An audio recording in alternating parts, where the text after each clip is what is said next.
ਮੁੰਜੀ ਫੰਡਣੀ ਪੈਂਦੀ ਸੀ ਨਾ, ਵੱਢ ਲਿਆਉਂਦੇ ਸਾਂ ਤੇ ਉਹਨੂੰ ਫਿਰ ਫੰਡਦੇ ਸਾਂ ਤਾਂ ਕਿ ਪਰਾਲੀ ਮਹਿਫੂਜ਼ ਕੀਤੀ ਜਾ ਸਕੇ ਜਾਨਵਰਾਂ ਨੂੰ ਪਾਉਣ ਲਈ। ਤੇ 5-6 ਗੱਭਰੂ ਜਵਾਨ ਲੱਗਦੇ ਸਾਂ ਤਾਂ ਜਾ ਕੇ ਇਹ ਕਿੱਲਾ 5-6 ਘੰਟਿਆਂ ਚੋਂ ਮੁਕਾ ਪਾਉਂਦੇ ਸਾਂ, ਬੜੀ ਮੁਸ਼ਕਿਲ ਨਾਲ। ਹਾਂਜੀ, ਉਹ ਡਰਮਾਂ ਤੇ ਫੰਡ ਕੇ। ਤੇ ਇਹਦੇ ਚ ਹੈ ਵੇ ਕਿ ਭਾਵੇਂ ਕੋਈ ਗੱਭਰੂ ਜਵਾਨ ਹੈ ਤੇ ਭਾਵੇਂ ਕੋਈ ਵਡੇਰਾ ਬੰਦਾ ਹੈ, ਉਹ ਵੀ ਇਹਦੇ ਉੱਤੇ ਆਸਾਨੀ ਨਾਲ ਜਿਹੜਾ ਉਹ ਕੰਮ ਕਰ ਸਕਦਾ ਹੈ। ਕੋਈ ਇਹਦੇ ਚ ਕਿਉਂਕਿ ਜ਼ੋਰ ਤੇ ਲੱਗਣਾ ਕੋਈ ਨਹੀਂ। ਈਵਨ ਕਿ ਅਗਰ ਬੀਬੀਆਂ ਵੀ ਕੰਮ ਕਰਨਾ ਚਾਹੁੰਦੀਆਂ ਨੇ ਤੇ ਉਹ ਵੀ ਇਹਦੇ ਚ ਕੰਮ ਕਰ ਸਕਦੀਆਂ ਨੇ। ਥੋੜਾ ਜਿਹਾ ਇਹਨੂੰ ਸਿੱਖ ਕੇ ਸੌਖਾ ਹੀ ਹੈ ਕਿ ਬਸ ਪਰਾਲੀ ਉੱਤੇ ਰੱਖਣੀ ਹੈ ਤੇ ਇਹਦੇ ਉੱਤੇ ਫੰਡੀ ਜਾ ਸਕਦੀ ਹੈ ਮੁੰਜੀ ਦੀ ਹਰ ਕਿਸਮ ਦੀ।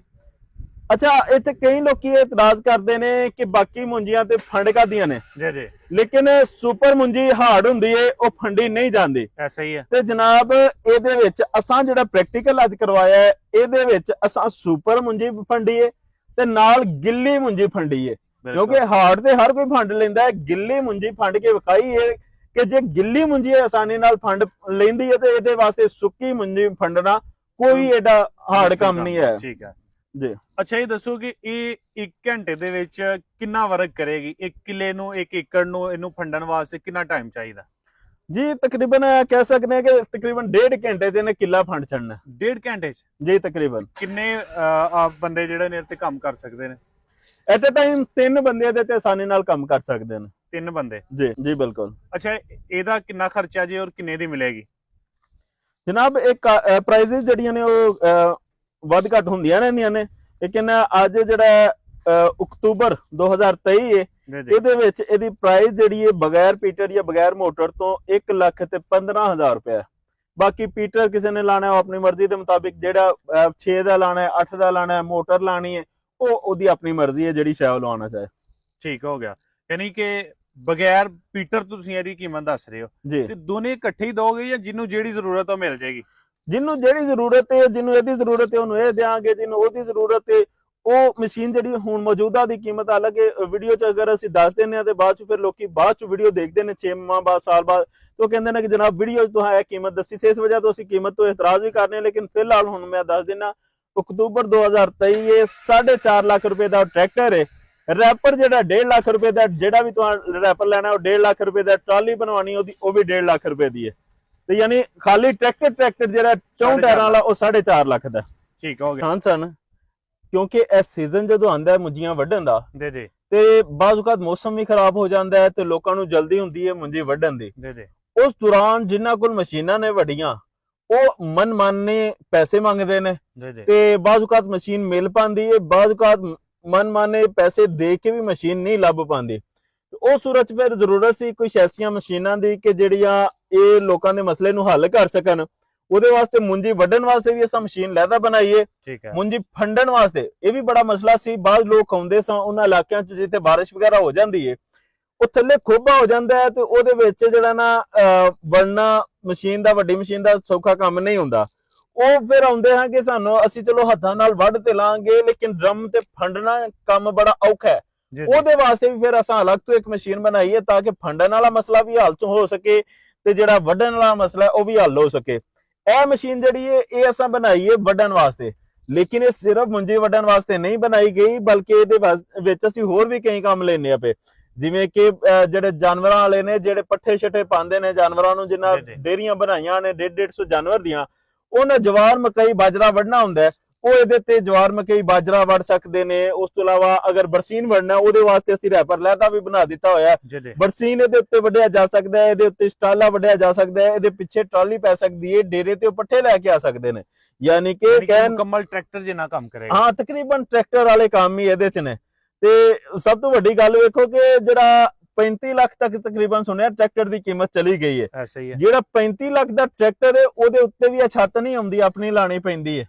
ਤੇ ਜਨਾਬ ਅਸਾਂ ਛੱਤ ਵੀ ਨਾਲ ਲਾ ਕੇ ਦੇਂਦੇ ਆ, 2 ਲਾਈਟਾਂ ਵੀ ਲਾ ਦਿੱਤੀਆਂ ਨੇ ਤੇ ਪੂਰਾ ਯਾਨੀ ਟਰੈਕਟਰ ਤਰ੍ਹਾਂ ਦਾ ਬਣਾ ਦਿੱਤਾ ਹੈ ਤੇ ਕੀਮਤ ਵੀ ਬਿਲਕੁਲ ਮਾਕੂਲ ਜੇ ਰੱਖੀ ਹੈ। ਰੈਪਰ ਵੀ ਨਾਲ, ਅਗਰ ਕੋਈ 1 ਲੈਣਾ ਚਾਹੇ 1 ਦੀ ਕੀਮਤ ਲੱਗ ਜਾਂਦੀ ਹੈ, 2 ਲੈਣਾ ਚਾਹੇ 2 ਦੀ ਕੀਮਤ ਲੱਗ ਜਾਂਦੀ ਹੈ।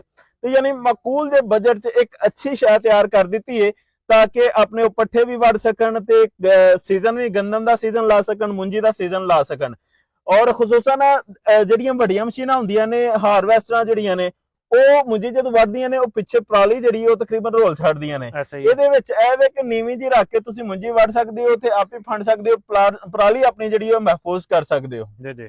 ਅੱਛਾ, ਇਹ ਉਸਮਾਨ ਭਈ ਜਿਹੜੀ ਛੋਟਾ ਤੁਸੀਂ ਤਕਰੀਬਨ ਟਰੈਕਟਰ ਹੀ ਲੋਕਾਂ ਨੂੰ ਦੇ ਰਹੇ ਹੋ, ਇਹਦੇ ਤੁਸੀਂ ਦੱਸਿਆ ਜੀ ਇਹਦਾ ਇਹ ਕੰਮ ਕੀਤੇ ਜਾ ਸਕਦੇ ਨੇ। ਇੱਕ ਬੰਦਾ ਜਿਹੜਾ ਇਹਨੂੰ ਖਰੀਦ ਲੈਂਦਾ, ਕਿਆ ਉਹ ਸੀਜ਼ਨ ਤੇ ਸੀਜ਼ਨ ਇਸਤੇਮਾਲ ਕਰੇਗਾ ਜਾਂ ਇਹਦਾ ਕੋਈ ਬਿਜ਼ਨਸ ਪੁਆਇੰਟ ਆਫ View ਦੇ ਨਾਲ ਵੀ ਇਹਨੂੰ ਇਸਤੇਮਾਲ ਕੀਤਾ ਜਾ ਸਕਦਾ? ਬਿਜ਼ਨਸ ਪੁਆਇੰਟ ਆਫ View ਮੈਂ ਦੱਸਿਆ ਕਿ ਜਾਂ ਤੇ ਡੇਅਰੀਆਂ ਵਾਲੇ ਵੀ ਲੈ ਜਾਂਦੇ ਨੇ, ਲੇਕਿਨ ਅਗਰ ਡੇਅਰੀ ਨਹੀਂ ਵੀ ਹੈ, ਪਿੰਡ 'ਚ ਇੱਕ ਬੰਦਾ ਟਰੈਕਟਰ ਰੱਖ ਲੈਂਦਾ ਤੇ ਉਹ ਪੂਰਾ ਇੱਕ ਯਾਨੀ ਮਾਹੌਲ ਬਣਾ ਸਕਦਾ। ਜਿਵੇਂ ਵੱਡੇ ਟਰੈਕਟਰ ਰੱਖੇ ਹੁੰਦੇ ਨੇ ਤੇ ਪੂਰੇ ਪਿੰਡ ਦੀ ਵਹਾਈ ਕਰਕੇ ਤੇ ਉਹ ਪੈਸੇ ਲੈਂਦੇ ਨੇ, ਇਸੇ ਤਰ੍ਹਾਂ ਅਗਰ ਇੱਕ ਰੈਪਰ ਜਿਵੇਂ ਇਹ ਰੈਪਰ ਲੱਗਿਆ, ਇਹ ਰੈਪਰ ਲਾ ਲੈਂਦਾ ਅੱਗੇ ਤੇ ਖਿਲਾਰ ਛੱਡਦਾ ਇਹਨੂੰ ਤੇ ਮੁਖਤਲਿਫ ਡੇਰਿਆਂ ਤੇ ਗੱਲ ਕਰ ਲੈਂਦਾ, ਕਿਸੇ ਦੇ 20 ਡੰਗਰ ਨੇ, ਕਿਸੇ ਦੇ 30 ਡੰਗਰ ਨੇ।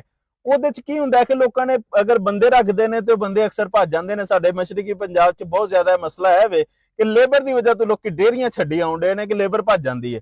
ਤੇ ਅਗਰ ਉਹ ਮੁਖਤਲਿਫ ਲੋਕਾਂ ਨਾਲ ਠੇਕਾ ਕਰ ਲੈਂਦਾ ਕਿ ਜਨਾਬ ਮੈਂ ਸਵੇਰੇ ਸਵੇਰੇ ਆਵਾਂ ਕਰਾਂਗਾ ਤੇ ਤੁਹਾਡਾ ਆ ਕੇ ਪੱਠੇ ਵੱਢ ਕੇ ਡੁੱਟ ਜਾ ਕਰਾਂਗਾ, ਇਹਦੇ ਚ ਕੀ ਕਰਨਾ, ਉਹਨੇ 2-4 ਫੇਰੇ ਲਾਣੇ ਨੇ, ਜਿੰਨੇ ਉਹਨਾਂ ਦੇ ਪੱਠਿਆਂ ਦੀ ਰਿਕੁਆਇਰਡ ਉਹ ਵੱਢ ਕੇ ਫਿਰ ਅਗਲੇ ਡੇਰੇ ਤੇ, ਉਸ ਤੋਂ ਅਗਲੇ ਡੇਰੇ ਤੇ, ਐਨ ਮੁਖਤਲਿਫ ਡੇਰਿਆਂ ਤੋਂ ਡੀਲ ਬਣਾ ਕੇ ਤੇ ਆਪਣਾ ਬਿਜ਼ਨਸ ਰੋਜ਼ਮਰਾ ਦਾ ਬਿਜ਼ਨਸ ਚਲਾ ਸਕਦਾ। ਯਾਨੀ ਸਟਾਲਾ ਤੇ ਸਟਾਲੇ ਵਾਲਾ ਰੈਪਰ ਲਾ ਸਕਦਾ, ਜਵਾਰ ਮਕਈ ਬਾਜਰਾ ਤੇ ਜਵਾਰ ਮਕਈ ਬਾਜਰੇ ਵਾਲਾ ਲਾ ਸਕਦਾ, ਤੇ ਜੇ ਮੁੰਜੀਆਂ ਦਾ ਸੀਜ਼ਨ ਹੈ ਤੇ ਉਹ ਤੇ ਬਿਹਤਰੀਨ ਸੀਜ਼ਨ ਲੱਗ ਸਕਦਾ, ਜੇ ਕਣਕ ਦਾ ਤੇ ਉਹ ਉਸ ਤੋਂ ਵੀ ਜ਼ਿਆਦਾ ਬਿਹਤਰੀਨ ਸੀਜ਼ਨ ਲੱਗ ਸਕਦਾ। ਅੱਛਾ, 1 ਘੰਟੇ ਚ ਇਹਦਾ ਵਰਕ ਕਿੰਨਾ ਕਰੇਗੀ ਤੇ ਖਰਚਾ ਕਿੰਨਾ ਹੋਏਗਾ?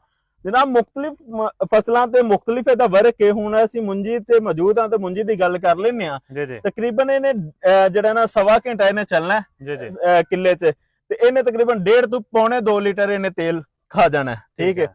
ਤੇ ਜਿਹੜੀ ਜਵਾਰ ਮਕਈ ਬਾਜਰਾ ਉਹਦੇ 'ਚ ਤੇਲ ਥੋੜੀ ਜਿਹੀ ਜ਼ਿਆਦਾ ਖਾਂਦੀ ਹੈ ਇਸ ਤੋਂ, ਜਿਹੜਾ ਲੋਸਨ ਹੈ ਉਹਦੇ 'ਚ ਇਸ ਤੋਂ ਘੱਟ ਖਾਂਦੀ ਹੈ। ਮੁਖਤਲਿਫ ਫਸਲਾਂ ਦਾ ਮੁਖਤਲਿਫ ਹਿਸਾਬ ਹੈ। ਠੀਕ ਹੈ। ਅੱਛਾ, ਇਹ ਤੇ ਹੋ ਗਈ ਵੱਢਣ ਵਾਸਤੇ। ਜਿਹੜੀ ਫੰਡਣ ਵਾਸਤੇ ਤੁਸੀਂ ਮਸ਼ੀਨ ਬਣਾਈ ਹੈ ਉਹਦੇ ਕੋਲ ਦੇਸੀ ਜੁਗਾੜ ਜਿਹਾ ਲੱਗਦਾ? ਜੀ ਬਿਲਕੁਲ, ਕਿਉਂਕਿ ਉਹ ਲੋ ਕਾਸਟ ਬਣਾਏ ਸੀ ਕਿ ਬੰਦੇ ਦੀ ਕਾਸਟ ਵੀ ਆਈ ਹੈ, ਆਮ ਕਿਸਾਨ ਉਹਨੂੰ ਖਰੀਦ ਸਕੇ। ਉਸ ਹਿਸਾਬ ਨਾਲ ਉਹਨੂੰ ਬਣਾਇਆ ਕਿ ਡਰਮ ਦੇ ਉੱਤੇ ਜਿਹੜਾ ਮਾਰਦਾ ਸੀ ਨਾ ਉਹ, ਕਿਉਂਕਿ ਉਹ ਜ਼ੋਰ ਨਹੀਂ ਰਹਿ ਗਏ, ਉਹ ਤਾਕਤਾਂ ਨਹੀਂ ਰਹਿ ਗਈਆਂ, ਉਹ ਡਰਮ ਖਤਮ ਕਰਕੇ ਅਸੀਂ ਉਹਨੂੰ ਇੱਕ ਸਹੂਲਤ ਦੇ ਦਈਏ ਕਿ ਜਿਹਦੇ ਨਾਲ ਉਹ ਸੌਖਾ ਫੰਡ ਲਵੇ। ਅੱਛਾ ਉਸਮਾਨ ਭਾਈ, ਅਗਰ ਕੋਈ ਚੀਜ਼ਾਂ ਖਰੀਦਣਾ ਚਾਹੁੰਦਾ ਹੈ ਤੇ ਕਿੱਥੇ ਆਣਾ ਪਏਗਾ ਉਹਨੂੰ ਡਸਕੇ ਆਣਾ ਪਏਗਾ। ਡਸਕੇ ਨਹਿਰ ਦੇ ਪੁਲ ਤੇ ਸ਼ੈਲ ਪੰਪ ਦੇ ਨਾਲ ਡਸਕਾ ਇੰਜੀਨੀਅਰਿੰਗ, ਜਾਂ ਗੂਗਲ ਤੇ ਲਿਖ ਸਕਦੇ ਹੋ ਡਸਕਾ ਇੰਜੀਨੀਅਰਿੰਗ ਡਸਕਾ, ਤਾਂ ਵੀ ਲੋਕੇਸ਼ਨ ਸਾਡੀ ਆ ਜਾਂਦੀ ਹੈ। ਨੰਬਰ ਸਕਰੀਨ ਤੇ ਮੌਜੂਦ ਨੇ ਜੀ 0324 490 9112। ਦੂਸਰਾ ਨੰਬਰ ਹੈ ਜੀ 0345 217 1208।